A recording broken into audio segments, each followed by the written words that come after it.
Hi everyone, kia ora. Welcome to Pottery New Zealand, we love it.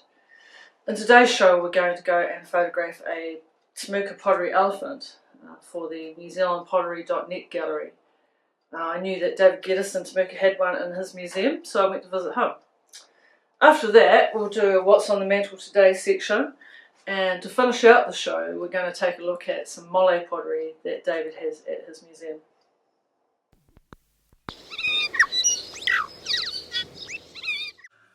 So I'm here at David Geddes' Pottery Museum in Temuka, and today I'm here to photograph this elephant for the Temuka Gallery in the nzpottery.net.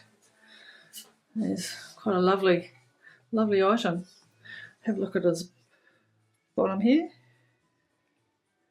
Number 4. So that's pretty cool.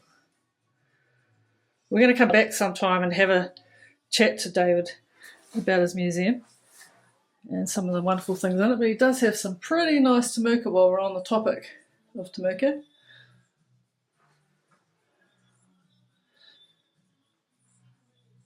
Beautiful. Quite a bit of Temuka, David. Oh yeah, got away with it there. Only the better bits. Yeah. Oh, gonna get those owls are quite nice to it, ain't Yeah. Temuka. So, as I say, we're definitely coming back.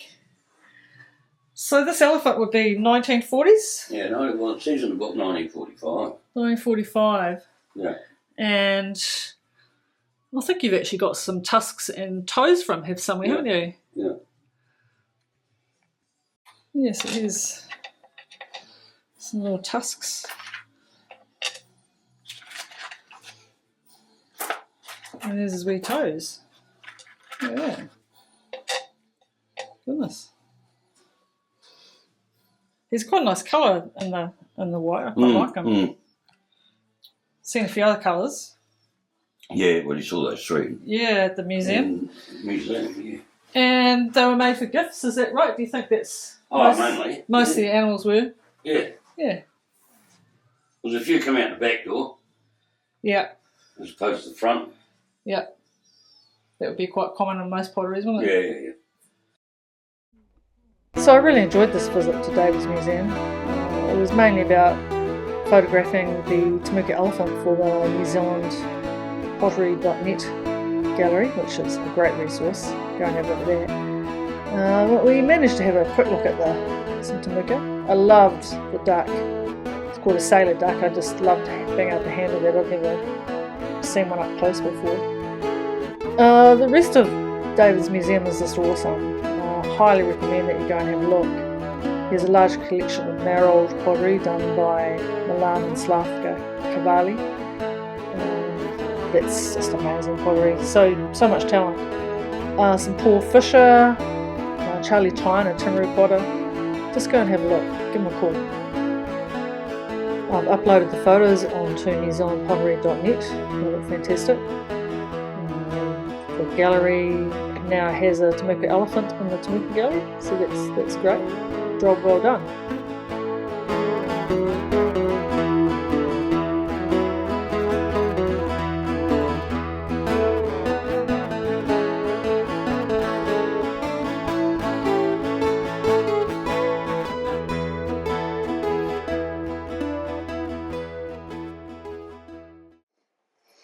I love visiting David's museum. NewZealandPottery.net is an awesome site. Get on there, get a login so you've got access to the galleries. I use those the most. Eve Williams runs the site, takes care of business. She does a great job. It's been going since 2008, which is amazing. Hundreds of people have contributed photos and information. So it's just such an awesome resource. What's on the mantle today? Start with the elephant. Now he's not a crownland elephant, not Ambrico elephant. He's the same shape, but when I got him home from the op shop, local op shop here, I measured him up and he's too big for a crownland elephant. He's just slightly too large. And also, if he was an Ambrico crownland elephant, he would have straw coloured clay, and this fella's got white clay. So there's your giveaways really. Now, he does fit the measurements for a Ben Har elephant down made down in McScummings in Ben Ha.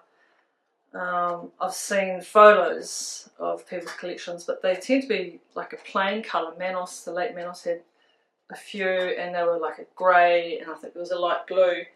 But he's kind of like a double colour, so I'm not 100% certain. I'd like to have another one in my hands to feel the weight and to just check this clay, because he's quite got a light clay.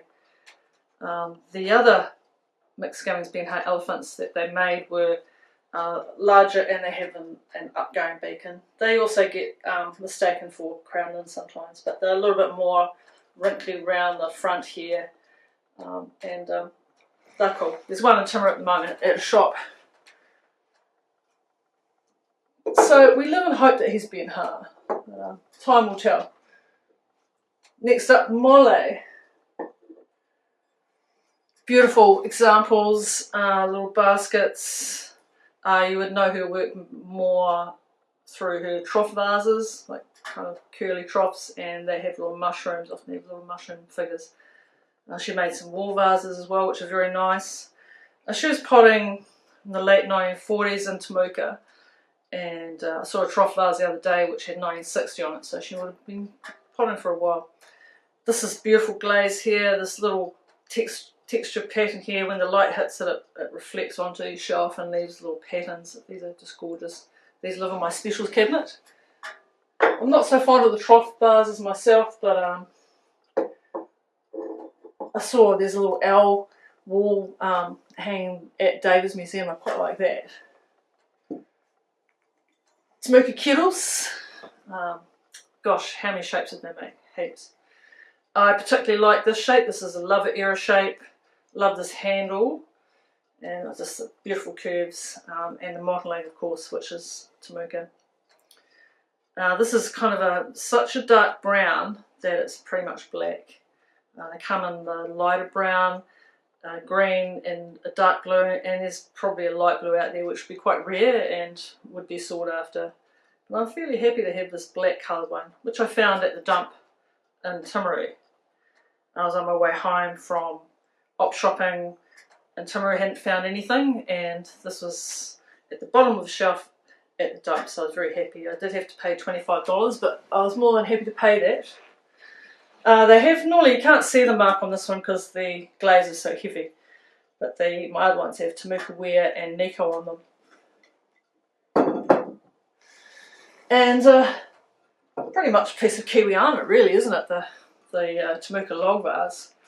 They also made smaller rounder shapes. This is light blue, which I particularly like. I wasn't sure about collecting these, but I do like to have examples of New Zealand pottery, and these are important. This particular one has vitrified porcelain Temuka New Zealand on it. I've got a couple of small ones, and they have Nico as well as that Temuka ware stamp as well. So there's various stamps on them. The other one I've got of this shape is white, a shiny white. Bruce McCulloch tells me the other day that they also come in a matte white. So that would be good to have a look at both of those whites together.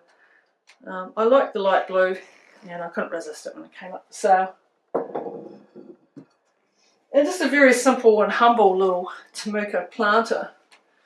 But I like this. I've got some of the big ones as well. They're about that big. I've got one in Alpine Mist and two in this kind of small salmony pink colour. There was one of the larger planters in Riverstone sold recently on Trade Me. It went for a very good price because people love their Riverstone. So it gives you an idea of what era they were made. I would think these would be kind of towards the later of that era. But it's just a wee sweet thing. I think I'll check the other ones. I think they'll probably have stoneware stamps on them. This one has got no stamp on it, but I knew it was Temuka from the shape. I'd seen photos, and also it has the right coloured clay. But just a lovely wee item.